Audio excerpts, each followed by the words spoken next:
tilt the old car over on its side, trying to weld up the bottom. The metal moths have had a feast during my time in isolation. But I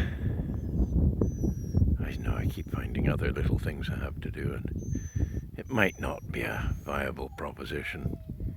I've got more of the wee things, like that one, and oh, you can just see the roof of another one over there that I can chop up for bits and so on, but using second-hand parts means every job's double the job. We'll see.